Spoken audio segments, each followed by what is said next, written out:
Good morning, everyone. More people are expected to arrive, but I think I saw Michael Waller. I don't know. There he is in the back now. He's becoming shy, who is the Wilson Center's best supporter on the planet, and we're giving him a name tag. But welcome, Michael, and welcome everyone else. I'm Jane Harman, President and CEO of the Wilson Center. It is the best job on the planet because I get to talk to geniuses every single day. One of them, who's not in my script, but I'm going to call her out, and she's going to hide somewhere, is Meg King. Some of you may not know Meg, but she runs our Science, Technology, and Innovation program and is responsible for the schools we have on Fridays to teach Capitol Hill staff about cyber and artificial intelligence.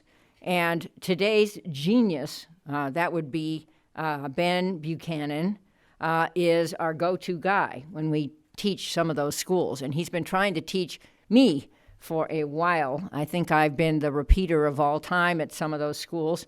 I'm kind of getting it, but I have an analog brain, and I thank Ben for his patience. Ben is a global fellow, and he will discuss his latest book right now called The Hacker and the State. Spoiler alert, hackers have changed the world. How? Ben says, quote, cyber operations are now indelibly part of international relations, and the gap between the United States and other countries has narrowed considerably. Get that, folks? Narrowed considerably. From North Korea's efforts to hack for cash, $1 million worth, against the Bank of Bangladesh, to Russia's malign activity from disinformation, to electric blackouts in Ukraine, there is plenty to talk about. Understanding how cyber tools are used and abused is Ben's specialty. Also taking care of analog-brained grandmas. I think I'll give him credit for that. He was a Marshall Scholar and received his PhD from King's College in London, and he knows everything. Even more important, though, I already said this, is that Ben is beloved here. As a former member of Congress, that would be me, who tried to ensure our technical intelligence collection tools weren't cumbersome, were legal, and were regularly reviewed by experts to prevent abuses, I really salute Ben for the kind of teaching he is doing to all these Hill staffers who come here not knowing enough about the subject and not knowing each other. And the contribution he has made is just colossal. So, my theory, as I've just hinted, is that politicians are analog, but our problems are digital, and the Wilson Center is trying to change that. So, here to moderate a conversation with Ben the genius, is Courtney Kube of NBC News. Courtney is a correspondent covering national security and the military, and has spent a lot of time reporting on the intelligence and digital issues we're discussing today, especially election interference. Did you know there is election interference? And it really means a lot to us that Courtney would come here and do this and take a little time away from the endless conversation about our ongoing primary election. Courtney, thank you so much, and over to you. Enjoy, everybody. Thank you very much. We have Ben the genius and Courtney the merely adequate. So hopefully we will all learn a bit. But I do have one little thing that above the rest of you, and that is that I got an early copy of this. So I think I'm probably one of the few people in the room who's had the luxury of being able to read The Hacker and the State. It's a fascinating read, and we're really lucky to have Ben here to tell us a little bit more about it. Since most people in the room haven't had the chance to read it, can you just give us sort of a basic overview of what is the thesis of the book? I think too often we talk about hacking between nations as if it's this hypothetical, like it's nuclear war. It's something that's off in the distance. It's this bolt from the blue, a cyber Pearl Harbor or cyber 9/11. And the thesis of this book is that that's the wrong way to look at it. That, in fact, hacking between nations happens every single day. It's not an extraordinary activity, but it's a daily one. And it's part of the ways in which nations compete in the modern era of statecraft, and it's part of the ways in which they project power. So what I wanted to do was take this discussion that's often very academic, very hypothetical, very theoretical, and make it very real and say, these are the stories of how nations hack one another, these are why nations hack one another, and this is what it means for the international system. So every chapter in the book is a different way in which nations project power in cyberspace, from tapping fiber optic cables to placing encryption backdoors to hacking banks to steal cash to blackouts and beyond. And I wanted to tell the stories of what actually happens every day in cyberspace. So basically, you're looking at many people, Americans around the world, see cyber attacks and even cyber espionage as the potential for casualties, mass casualties, chaos. But you're looking at sort of the space in between, the gray matter of what happens in hacking every single day. We'll get into some of the specific and fascinating cases that you detail in the book, but how would you characterize what a cyber attack on a nation to nation, how does that generally look today? I think if you're waiting for a cyber attack with planes crashing and cities burning, you miss the activities that matter most, and you miss the activities that actually happen. And what we do see between nations is persistent, pervasive espionage. The United States, China, Russia, all of these nations use cyber capabilities as tools of espionage. We, in some circumstances, see attacks. We've seen 2 blackouts, both caused by Russian hackers in Ukraine. We also see what I call a destabilization operation. So election interference being the primary example of this, of a nation saying, we're going to use hacking tools to interfere in an adversary's election. And these are the 3 sort of categories of activity, are espionage, attack, and destabilization. And almost everything we see fits into one of those buckets. And very little of it involves casualties, but almost all of it's important. So you would say that today's cyber attacks are more pervasive, but potentially less destructive than in the past? Than I think we anticipated. Yeah, there's sort of insidious harm that happens. It's closer maybe to climate change than it is to a forest fire. So you also explain in the book that one of the major reasons that nations hack one another is sort of this endless struggle to dominate, for domination over other countries and potentially even domination over the world.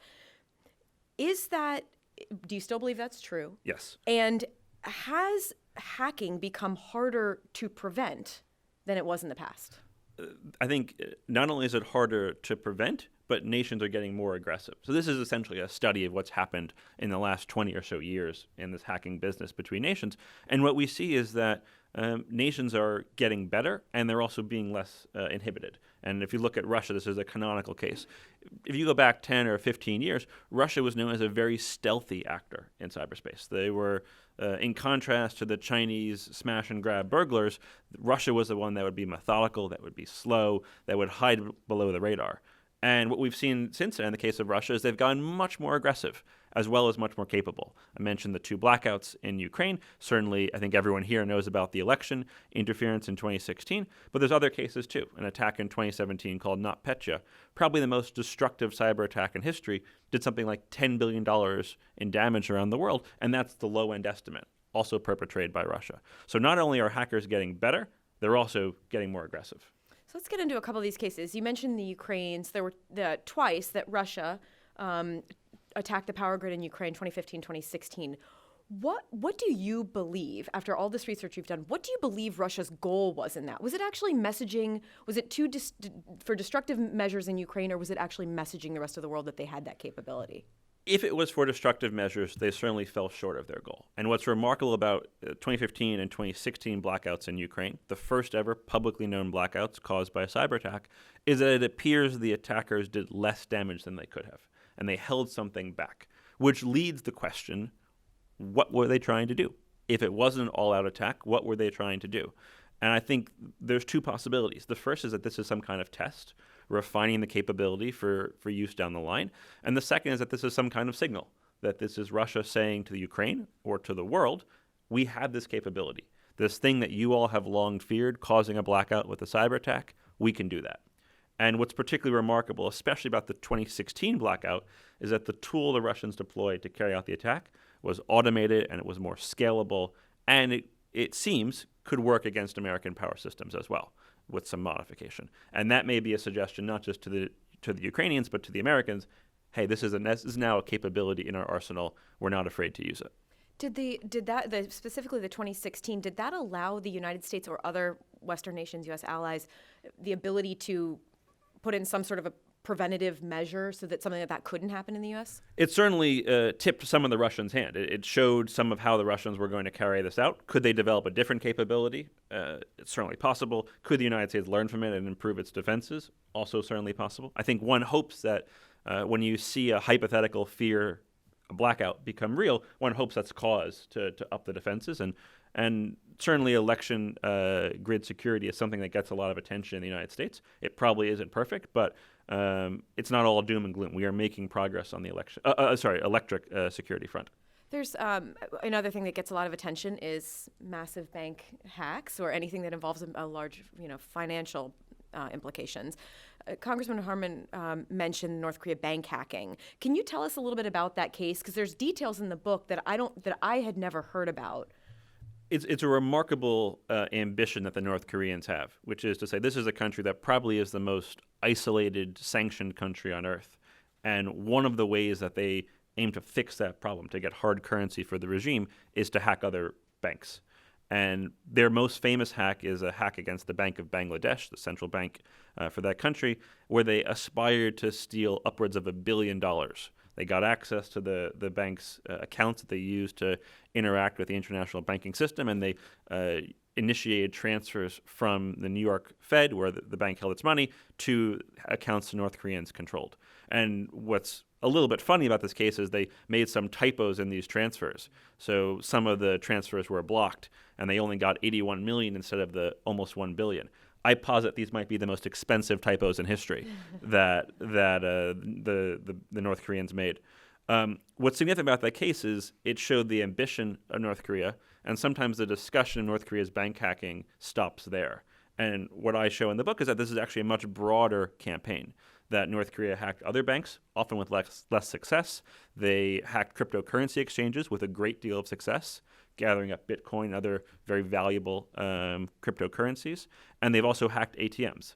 An operation against Cosmos Bank in India hacked ATMs all over the world and withdrew the money in a decentralized way. So a characteristic of North Korean operations is that they continue to evolve, and nowhere is that more true than in their bank hacking operations. And when you talk about it being a North Korean operation, you mean that this is something that is state That's right. run, sanctioned, funded? Carried out by hackers directed by the North Korean government. This is a priority for the regime to raise hard currency, and hacking is one way in which they do it.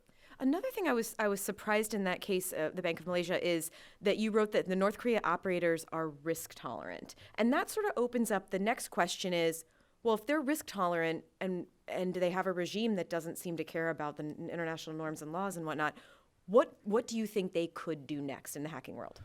This is only a question. I don't want to say that this is real, but one hypothetical thing that has been raised is if North Korea is comfortable deleting transaction logs and interfering with the integrity of the financial system to get cash, would they be comfortable deleting or manipulating transaction logs and interfering with the integrity of the financial system in order to do damage? And I think any banker will tell you that these logs, these transaction records are at the core of our modern financial system.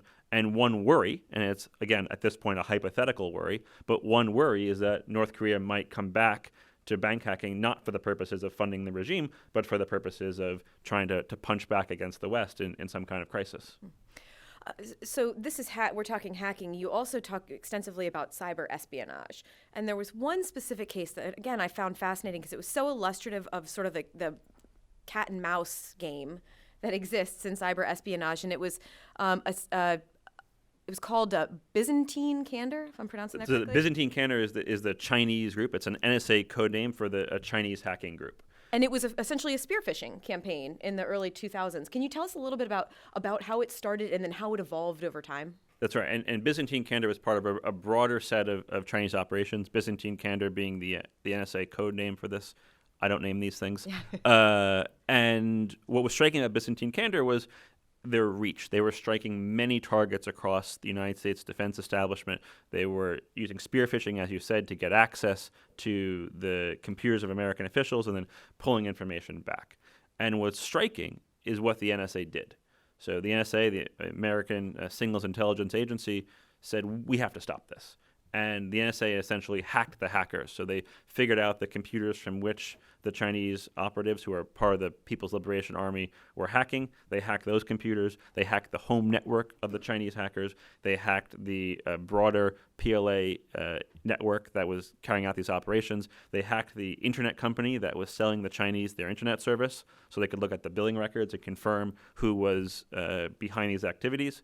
And they got advanced information on the Chinese operations to come. And they used that information to go and be ready to defend against the attacks when the Chinese showed up, or the espionage when the Chinese showed up. And it shows, exactly as you said, the cat and mouse game that happens in cyberspace. This is the daily competition. All of this was out of public view. All of this was secret. But this is the daily competition, in this case between the United States and China, that's endemic to how nations operate in cyberspace. And there was a stretch of how many years between the time that the U.S. was able to sort of counter-spy on China and how many years were they able to collect it's unfolded for years. And it's worth saying this was one battle and a much broader war, or one espionage case and a much broader campaign. So this is one case in which the United States did very well and appears to have stopped the Chinese activity. But there are many others in which the Chinese activity went uninhibited. I tell the story of an extensive Chinese campaign against military aviation in the United States, getting the plans for the C-17 warplane, which was a cutting-edge plane being built in the U.S.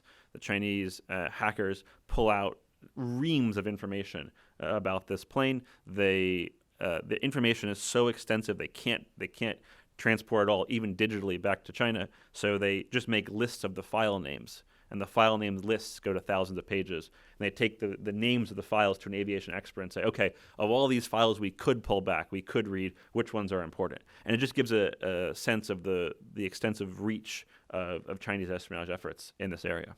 The one thing that I also found interesting in the Chinese example is these hop points that the Chinese used. Can you explain exactly how that works and how the NSA was able to intercede or intervene? That's right. And what's so fascinating about modern cyber operations is it's all cat and mouse. It's all about spy versus spy and deception. And one way in which the Chinese were carrying out this deception was that they would hack computers in third-party countries, and then they would hack the United States from those computers. And what the NSA had to do in the operation I just described, where they hacked back, was they had to hack these third-party computers first, which had no idea things was happening on their systems, and then they went upstream and eventually made their way into the Chinese networks. And it's worth saying it's not just the Chinese that do this. Every nation takes precautions to try to disguise its hand when it's carrying out cyber espionage. The United States and its allies certainly have hot points as well. The Russians had an extensive thing that they were doing for a period of time where they would hack satellite phone communications and then beam it down to Africa because they thought Western intelligence agencies might not be looking. Western intelligence agencies were looking. So it's this constant game of trying to hide your hand so you get more freedom of operation. One other thing that I also, again, found very fascinating is, like, not only was this an example of the NSA taking a very offensive role in this, and it paid off in the end. It was successful for them, but I was surprised by the characterization of the PLA in that, in fact, if you guys would indulge me for just a second, it's a short section, but when Ben describes the PLA's actions, specifically in this case, he says the Chinese hackers were sloppy at times, demonstrating a lack of discipline and operational security, and that they sometimes even logged in on their personal email accounts, checked their stock portfolios, and watched pornography. All true. And there's two reasons why someone would be sloppy in this business. The first is everyone's got a boss. Everyone's got a budget. You can imagine that the Chinese hackers have a boss who want them to hit more targets faster, and they're going to be sloppy and they're going to take shortcuts. And the second is they get bored. They get lazy. And they decide, hey, the odds of us getting caught are exceptionally low. Why not see how the market's doing or other activities?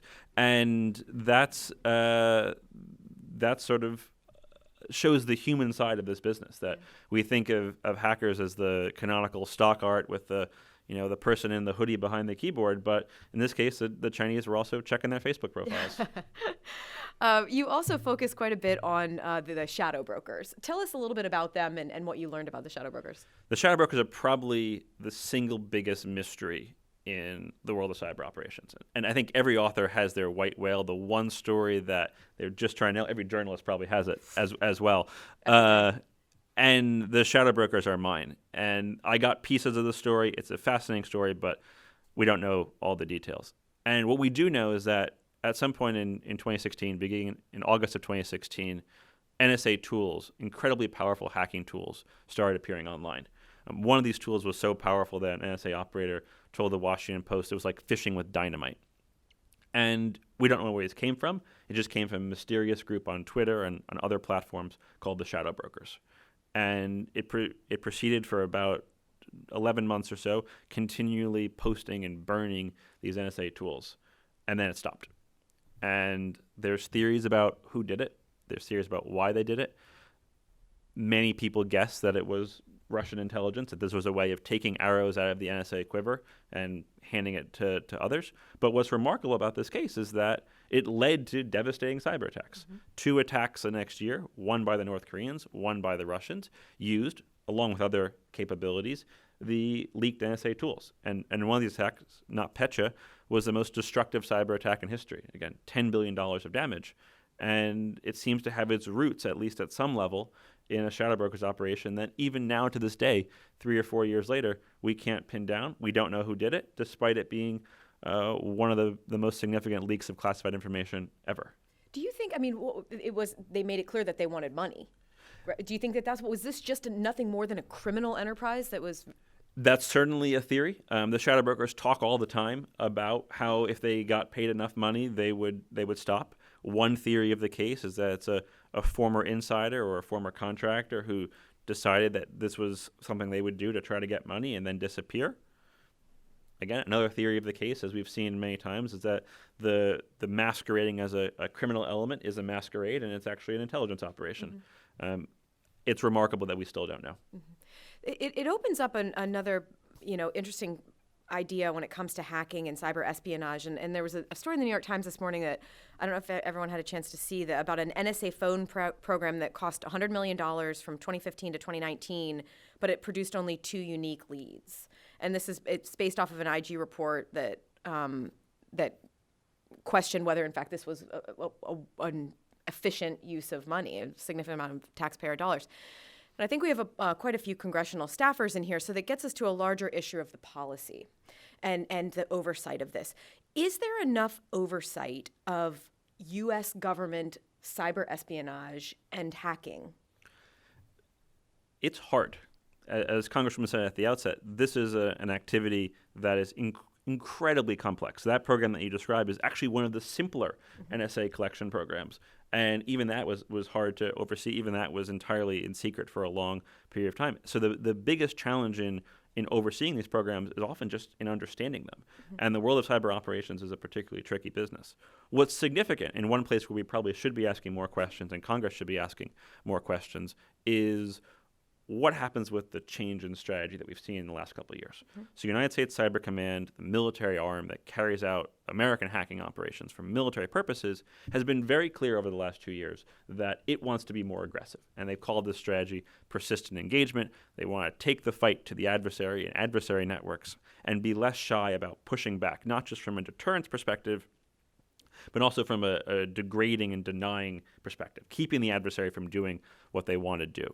And the question that scholars raise is that going to lead to escalation? Is that going to work? These are all questions, I think, that are hard to answer in public, but questions that Congress should be asking in classified settings where it's more appropriate to ask and to answer them. With your experience, and you're someone who does provide a lot of guidance to members of the Hill, do you think that oversight at this point is adequate? Do you think that there's enough attention to it? There's so much going on all the time. It's hard to... I'm someone who always wants more attention and always wants more technically informed oversight. So sign me up for more of that if it's a possibility. But I think it really is a question of not just the amount of oversight, but also how technically adept it is, given how complex some of these programs are, and also how complex some of the jurisdiction is. What makes something an intelligence activity overseen by the Intelligence Committee versus an armed services activity overseen by the Armed Services Committee? We actually worked that out, but for a long time that was at least a discussion of who oversees what. Do you think there needs to be some sort of a standard rules of ethical practice that exists that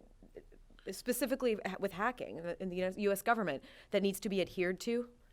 certainly the United States government has policies on this that I think govern the activity, and many of those policies are classified, so it's hard to know. The broader question that is more pessimistic is, can we get other nations to agree to some sort of standard? Can we have norms here the way we've had norms in other categories of warfare, and the way we've seen technologies emerge in the past, and then we build norms to try to counteract them? I'm very skeptical of that. I think this is an opportunity where it serves the interest of all nations, or at least the perceived interest of all nations, to compete in cyberspace. And the norms that have been outlined thus far at bodies like the UN have been very high level, very general, and I don't think are constraining a lot of state behavior. So when you have some of the nations that do the most, conduct the most destructive attacks, specifically on the U.S., but also on the West, Iran, North Korea, China, Russia, who don't seem to adhere to any kind of ethical practices or norms. I think that's fair, yeah. Okay, so have they, because of that, are they getting better? Have they surpassed the United States in their capabilities? The way I like to phrase it, and this is a phrase you hear a lot, is the United States has the nicest rocks, but we still live in a very glassy house. Yeah. So when it comes to intricate, I don't use this word lightly, beautiful cyber offense, American capabilities are truly extraordinary. I talk about Stuxnet, this extraordinary, intricate operation against the Iranian nuclear program. But just because we can do that doesn't mean we can defend very well. And we've got this long tail of vulnerability that our adversaries have been not shy at all about exploiting. Probably no better example than that than the recent Equifax indictment from the Department of Justice, where the Chinese, basically because they could, hacked the personal information of 140 million Americans, probably almost everyone here. Right? Anyone who has a credit card is likely in this file maintained by Equifax. And this is a case in which most Americans don't know these companies exist. They're not getting U.S. government protection. The companies are clearly not defending against the Chinese adequately, but it's reams of information about many American adults. And the Chinese are more than happy to say, we'll just take that. And that's the glass house element of this. At what point, I know that this is more of the military side, but at what point do these attacks, if we're talking about something in more of the gray area, so not destructive loss of life, not mass chaos in the streets, at what point do one of these attacks, are they the beginning of an actual cyber war that could ultimately become more of a kinetic war? That point we have not yet found. And I think what's remarkable is wherever we thought that point was, we've kept pushing it back. So in 1999, the Russians carried out an espionage campaign called Moonlight Maze against unclassified networks in the United States, unclassified networks. And the Deputy Secretary of Defense at the time, John Hamre, came to Congress, did a classified briefing, and said, we're in the middle of a cyber war. Like, this is what cyber war was at the time. And they really spun up the apparatus to try to figure out how we're going to respond to this. Now, they didn't go to war, but they got ready to push back. Now that seems almost passé, right? And all along the way, we've said there must be some red lines here, whether it's doing $1 billion in damage, whether it's killing someone, whether it's turning out the lights, whether it's election interference. And time again, we've kept redefining this gray zone between peace and war to allow more things to fit at least closer to the peace side. And I think one of the biggest policy questions for any administration is to say, where is the line? What's the activity we are going to punish? And what costs are we willing to bear to enact that punishment? And thus far, administrations in both parties have been willing to say, let's just let this competition play out and let's keep this short of war. Is this something that the Hill needs to get more involved in? Do they need to try to provide some kind of guidance? I'm not sure I know what the answer is. I just want to make sure there's a strategy. And I think it's certainly something the Hill and others can say, what is the strategy here? Where is that line? What is the plan for reducing or mitigating the threat from nefarious actors like China and Russia here? I do think there probably is some overhang of deterrence where no one is going to kill people in the United States with a cyber attack and not expect a response. There probably is a line somewhere. We just want to make sure we're drawing that line in the right place. But what about attribution? I mean, it's there. Has the U.S. gotten better at attribution, and at what point does that, without some sort of smoking gun, to use a cliche term, but without some sort of smoking gun, how can there be an actual, even kinetic or response, unless the U.S. puts that forward and then potentially shows sources and methods of how they were able to determine it? This is one of the biggest questions in cyberspace. Can we figure out who did it? And I think the conventional wisdom for a long time was that, unlike the Cold War, attribution was impossible. If the United States saw 1,000 nuclear missiles coming out in the Cold War, it knew where they were coming from. And the thinking here was, well, we won't know where a cyber attack comes from. Donald Trump famously talks about the 400-pound hacker in the basement. As like anyone could do this. And what's striking is I think there's complexity in attribution, but we make it seem harder than it actually is for a nation like the United States. Take the Sony hack, for example. North Korea hacked Sony in 2014, destroys about 70% of Sony's computing infrastructure, according to one estimate, gets these juicy emails about Angelina Jolie, and the question immediately emerges, who did this? And the U.S. government comes out and says it was North Korea. Some folks in the cybersecurity industry say it wasn't. We don't know, but it wasn't North Korea. It emerges with time that the way the United States knew with such certainty that it was in fact North Korea was that the United States was in the North Korean networks. And this eventually leaks to the New York Times. That I think this is emblematic of how nations do attribution in many cases. It's not just forensic evidence, detective work, though it is that. It's also hacking adversaries and hacking them first to watch what they're doing. But that, I think, comes back to the broader theme of this cat and mouse game happens every single day. And the U.S. was in North Korean networks to spy on North Korea, and this is what they uncovered, or at least they uncovered after the fact. And that's why the attribution business, like so much else in cyberspace, gets into this messy tangle of competition one more time. And classification, too. For sure. And that's obviously not something the United States wanted to have revealed, which is why it didn't talk about sources and methods, and which is why some folks said that's not credible. You have not proven the evidence. So is the U.S. Would you say the U.S. is getting better at determining attribution in a stronger, more concrete way? Yeah, for sure. And are other nations as well for what the U.S. is doing? The United States does its best to hide, but it certainly is the case that other nations appear to have had counterintelligence success against the U.S. Again, go back to the shadow brokers. If that was a Russian operation, which is a big if, then that was an extraordinary counterintelligence success, and that revealed tremendous access through some unknown mechanism to NSA files and presumably great insight into how the NSA went about its business. I want to touch a little bit on election security, because you have this fascinating story in the book about June of 1940, and I think the audience would probably be surprised, perhaps you guys know this story, I didn't, who was interfering in the U.S. election in June of 1940. I did not know the story until I wrote the book, so it's not widely known. The answer is Britain, and it's striking. So go back to 1940. It's a tense period in history. World War II has begun. The United States is not yet in it. Britain is fighting a very tough battle with Germany, and Britain has a priority, which is to get Franklin Roosevelt reelected. He's running for his third term. He's a pro-war Democrat, and they worry he won't win re-election. So they try to influence who the Republicans put up as the nominee against him. The Republican convention, there are no primaries yet, Republican convention's in chaos. They're trying to determine who the nominee will be. And suddenly, out of the blue, comes a poll saying that a man named Wendell Winkie, a former Democrat, was leading and would be the favored Republican choice. And this poll did not exist. This poll was fabricated by British intelligence, and it was the beginning or one part of an extensive campaign to first make Wendell Winkie, who was a former Democrat, pro-war Republican at the time, the Republican nominee, and to make Roosevelt defeat him in the fall, and then to get isolationist Republicans voted out of Congress. And the Brits carried out this campaign in 1940 with the presidential election, and then the congressional campaigns of 42 and 44. And what it shows is that election interference is not new. The United States has done it. The Soviet Union has done it. What is new and what is striking is how hacking operations can supercharge this old tactic. We've got this old tool of statecraft interfering in elections, and a hacking operation can, like we saw in 2016, supercharge its effectiveness. And that's what's particularly striking. And that's what I like so much about studying this stuff, is that you can place it in a historical context and gain much more appreciation for its depth and its richness. And you talk about the advances that were made from 2014 to 2016 election. What do you see as being the biggest threat for 2020? And is there any way that the U.S. can do anything about stopping the disinformation or potential hacking? What worries me is that we say in the election business that elections have two purposes. The first is to pick the winner, and the second is to convince the loser that they've lost.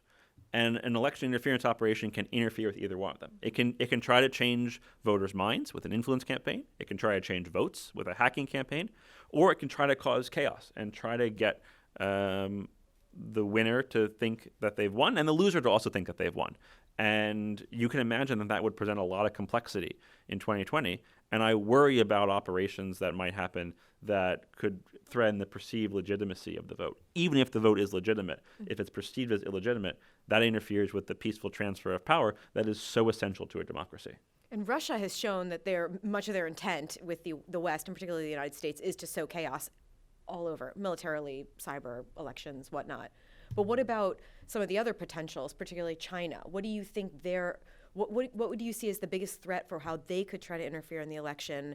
And what do you think their ultimate motive is? China's tricky, and we just don't have the track record that we had with Russia.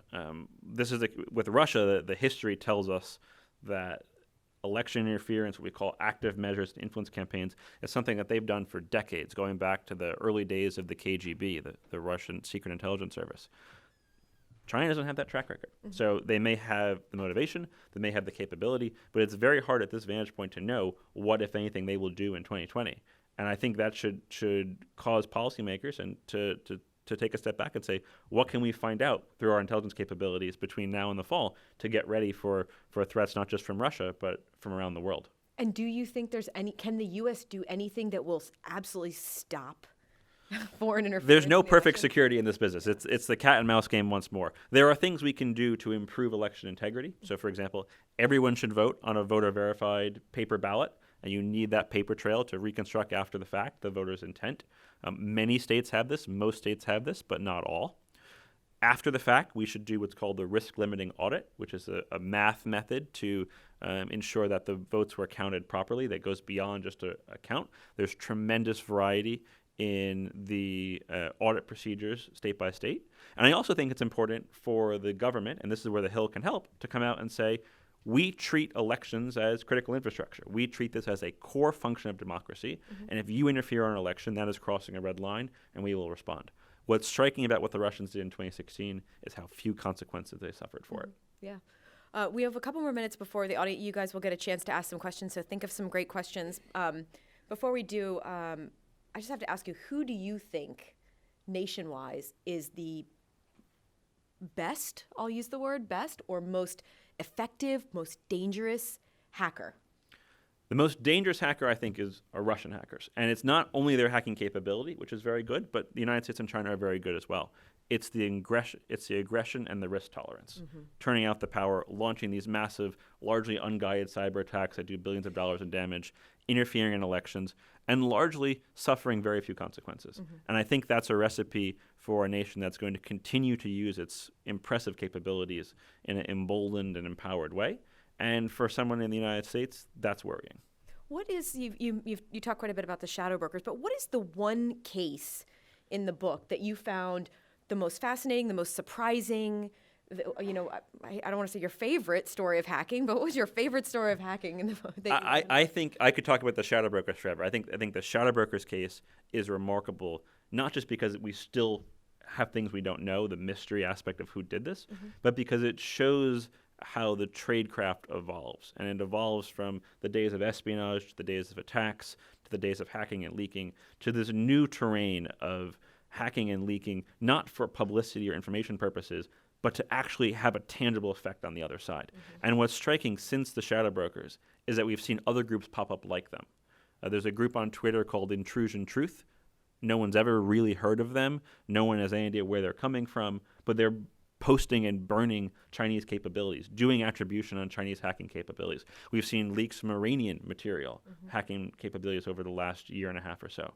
And it seems like the shadow brokers, in addition to being such a great mystery on their own, might be the vanguard of this new tactic of essentially counterintelligence in the public sphere. And that's something that's simply extraordinary. Do you think the shadow brokers will reemerge? I mean, they emerged in an election year last time. They emerged in August of 2020. So maybe set your watches for this August. I'm not sure, but it's they came out at a time of high tension, and it's probably fair to say we're entering one as well. So it would certainly be striking, and it would deepen the mystery if they came back. Is it considered in the intelligence world? How do they look at the shadow brokers? It's their white whale essentially, or? The fascinating thing about this case is we don't know what they know. There's been so little public discussion and so little public oversight of the shadow brokers, in contrast to, say, the Office of Personnel Management hack that the Chinese carried out, stealing 20 million security clearance files on American government workers. The shadow brokers is just so rarely discussed. But again, if everyone has a favorite chapter, if I have a favorite chapter, that's the one, because it's just an extraordinary story. And even years later, we don't know. And we don't know what the intelligence community knows. I want to take a couple of questions from the audience. Sir?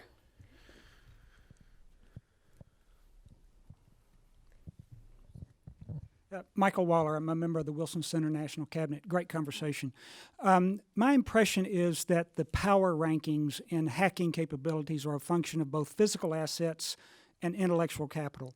And if you were to do a heat map of the world and ranked the intellectual capital function of that power country by country, both in terms of current intellectual capital and talent in the pipeline, what would those rankings look like? And from a policy perspective, should the U.S. be doing more to recruit more and better talent into this area? Thank you. I think the United States probably still has the edge just in terms of the sheer talent available to singles intelligence agencies. The NSA is the United States' largest employer of mathematicians, which is really useful for cryptography and code breaking. China is up there. On a per capita basis, Israel certainly has incredibly ingenious hackers. Some of the Israeli operations are just intricate in how they're carried out. So those three are probably a cut above the rest. But we shouldn't sleep on Russian operations. They've demonstrated for a long time they can play this game, and surprisingly for an incredibly isolated country, North Korea has done a great job of educating their hackers and being able to punch well above their weight. So those are probably the top five, probably in that order. Sir.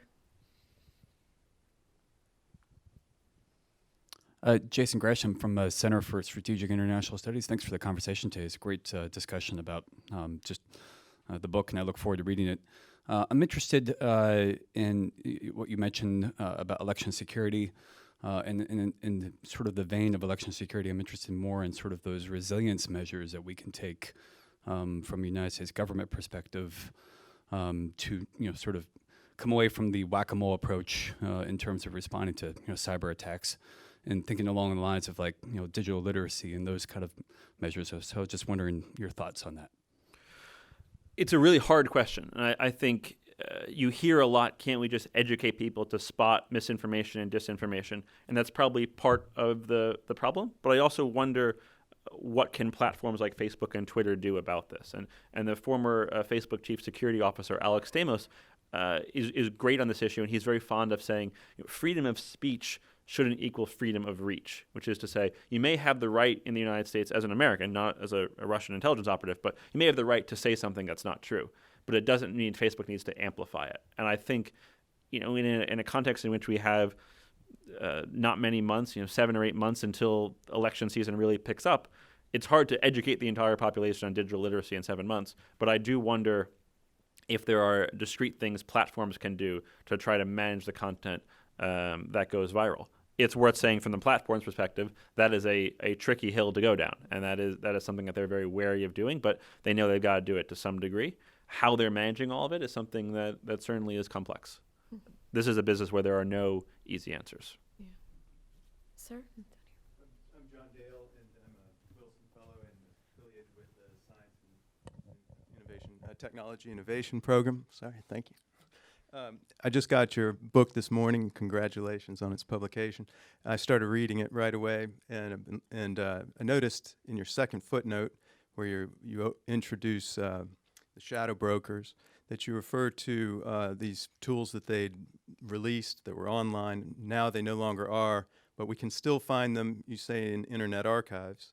And that points to a kind of one among many methods you've been using to get at some of this information, some of which seems possibly still classified. I'm wondering if you could just speak a little bit to some of the variety of methods you've used. Perhaps the great whale as your biggest mystery forced you to really rely on some unique tools for getting at them. This is the great thing about coming to the Wilson Center is you get questions about the footnotes. Yeah. And that's impressive. And this is a broader pitch that I make and how we study cyber operations. And I think a lot of scholars, as I said at the outset, treat these capabilities as if they're hypothetical or theoretical. And I wanted to tell the stories of cases that actually happen. So how do you find those cases? The first is that there is an incredibly robust private sector that studies what nations do every single day in cyberspace because they defend many of the targets. And they get great visibility into these intelligence and attack programs that otherwise would be completely out of view. and they publish reports, often in very technical language. But a lot of my work, if you read all the footnotes, is based on these kinds of private sector analyses with highly credible analysts, often from the intelligence community and now in the private sector, tracking China and Russia and the United States as they go about their business. So that's one source. A second source is computer science literature. We didn't talk a ton about it. It's kind of down in the weeds, but there are 2 chapters in the book on encryption and spy versus spy backdoors that essentially play out in math. They're very accessible, don't worry, but they are fascinating in how math becomes a frontier for a competition between nations. And the computer science literature, which again is very technical, reveals and helps me sort through a lot of what happened in that case. And then the third source are government documents. And some of these documents are actively promulgated by the United States government. Indictments of North Korean, Russian, and Chinese hackers shed extraordinary light on how they go about their business. Some of these documents are leaked. I will never write anything that the Chinese and Russians don't already know. Every single footnote in this book points to something that's publicly available online, often little noticed, but you can be sure the Russians and the Chinese have seen it. And these documents themselves tell a story about what happens in cyberspace between nations that I think is worth telling. Sir. Dave Ottaway here at the Woodrow Wilson Center. We just came out of the Cold War where there was a theory of deterrence that worked on the ground. There was a theory and then it worked on the ground. Is there any development of a theory of deterrence in this new warfare? And should the U.S. become more aggressive in order to stop attacks on the United States? Beyond some pretty high threshold, I am skeptical of deterrence. And one of the themes of this book that comes through in almost every chapter is that so many policymakers and so many scholars conceptualize cyber operations as operations for signaling purposes, just like in the Cold War, for coercion, for threatening, for deterrence, essentially changing how the other side plays its hand. But what I argue is that cyber operations, at least as we observe them in practice, are much better for shaping. They're much better not for changing how the other side plays its hand, not for bluffing, but for stacking the deck and for stealing cards. And that's this messy cat and mouse business. And beyond some very high threshold of killing a lot of people where we respond with a kinetic military strike, I think we probably overrate deterrence's real feasibility in this domain, and we underrate how useful it is as a tool of competition. So the U.S., you think, is doing too much signaling or not enough shaping in the cyber war? I would have said that 3 or 4 years ago. Cyber Command, after I started writing the book, changed its strategy and was much more aggressive. I'm not saying they got it from me, but it was a happy coincidence that we got to the same place. And Cyber Command has a strategy now that they call persistent engagement, which essentially is saying we're going to engage every single day, and we're not going to worry about this. We're not only going to worry about this broader deterrence strategy. If this is DC, you should always take credit. Just take credit that it was your idea. No one will push back on it. Sir, over here. Mike Martell from National Security Archive. News in this field breaks incredibly quickly. From the moment you submitted the draft to today, what stories have broken that you wish you could reopen the book and include, and why? Well, I did write a very good description, I thought, of the Equifax breach perpetrated by the Chinese government. And then 2 weeks ago, the Department of Justice comes out with the official version of the story, which lines up, which is always a good thing in journalism and in scholarship when your version lines up. But I would have had a little more color, and that probably would have been a few paragraphs longer if the DOJ had given me an advance copy of their indictment, which they did not do. So that's one case where I was glad that I was correct in identifying that it was China, but I think we probably could have had some more details in the book if the Department of Justice had acted earlier. Story of our lives. I know that feeling. Over here, sir. Hey, good morning. Great talk. I'm Tony Salinas. Oh, thanks. Hey, good morning. I'm Tony Salinas. I'm an Army officer, and I'm doing a thesis on Russian political warfare at National Intel University. It's kind of a debate. Is this just an evolution, or is this actually a revolution in military affairs? I'm not sure if you can speak to that. I think it's probably a revolution in tactics. As I've said, particularly with Russia, there is an extraordinary history. My colleague Thomas Rid is writing a great book on the history of the Russian active measures and their influence campaigns and their disinformation. So they didn't invent this activity in 2016, but what they did do is they supercharged it. And they married their propagandists and their hackers in a powerful operation. And I think that's very much the shape of things to come. Does that amount to a revolution? I don't know. maybe your thesis can answer it, but it certainly is taking this old idea and making it much more powerful and probably much more dangerous for democracies like ours. And especially with there don't seem to be repercussions for it. Is That's that right. one of the things that needs to happen in order for this to shift? I think there's no doubt that the United States should draw a clearer line around these information operations and say, we will take these very seriously, we will punish you. The Obama administration did what it could. It didn't have much time between the election and leaving office. He kicked 35 Russian agents out of the country. He closed 2 consulates. So he tried to impose some costs in the 8 or so weeks that he had, but that really hasn't continued, and probably I think is something we should go back to. Sir? Hi, I'm State Department Eagleburger Fellow at the Carlyle Group, Rafi Balian. Two questions. One is psychological operations that are being used to impact and influence anti-vax, or whether it's election-related themes that push people away from science, let's say. Is that, from a definition standpoint, do you consider that hacking, or is that, because they're using public means that have been developed here in the U.S. that are accessible to everybody to essentially perpetrate or put forward ideas that are then being shared by Americans and others around the world? So that's the first kind of, if you can clarify that so we understand what we're talking about in terms of if that's defined as hacking.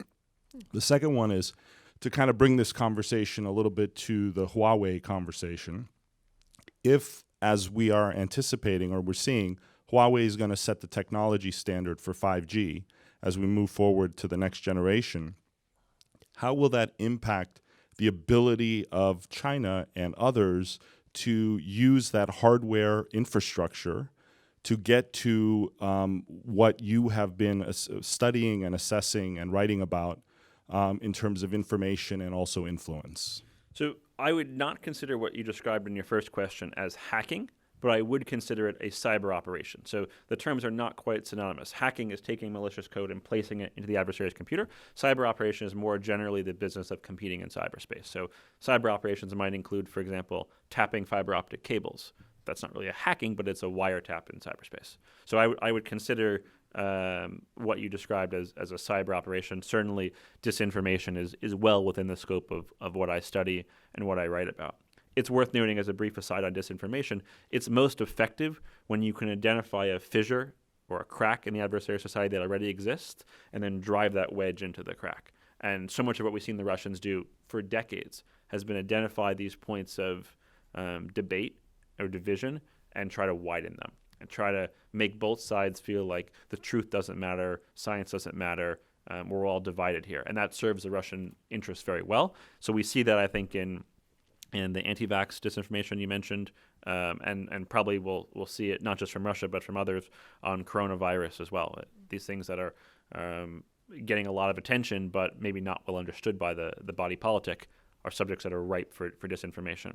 On the second piece, on the Huawei piece, one of the things we didn't talk about, just because it's impossible to talk about everything, is the role of telecom companies in intelligence and how this is an advantage for many nations that they can work with their telecom industry to get access to the information that flows through it. Certainly the United States does this. It seems to me that one of the real risks with Huawei is that China, as you suggest, could do that as well. So I certainly think the concerns are founded in thinking about, do we want to let an adversary or a potential adversary have access to core telecom networks?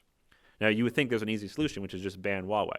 And maybe that's part of a solution. That's certainly not an entire solution. There are much, much, much more complex questions about supply chains, no matter who the top-level company is, who's actually making the equipment, who's making the component parts. And those are much harder to answer. And it may be we get to a point where we just realize that everything is compromised or everything could be compromised. And certainly if you go down the rabbit hole of cyber operations long enough, the fact that everything is a hall of mirrors and there's always one more level of deception seems kind of true. So that's worrying in and of itself. But as a policy matter, we're probably right to be concerned. So you do worry about Huawei, because that's one thing. It seems that the U.S. is more on an island on That's Huawei right. with some of the European partners who think, 5G, That's right. Huawei, like, get on board. You think it's a concern for security? And My sense of studying the last 20 years of cyber operations is that every nation will use every tool available to it to compete in cyberspace, and it seems like this is an opportunity that we would expect the Chinese to try to use. But you talked about the coordination. I mean, I was also surprised how much AT&T has helped, based off of what I read in the book, has helped the United States. Couldn't China make the reverse argument if the U.S. is able to build some sort of a 5G infrastructure or architecture that they could then make as pervasive as Huawei, theoretically? Couldn't the Chinese make the same argument that provides the Americans the ability to? I think they certainly would, and I think that's the cat and mouse game in the telecom context. So this is not a business where trust is a wise idea. This is a business where you probably shouldn't trust, and you definitely should verify. Sir.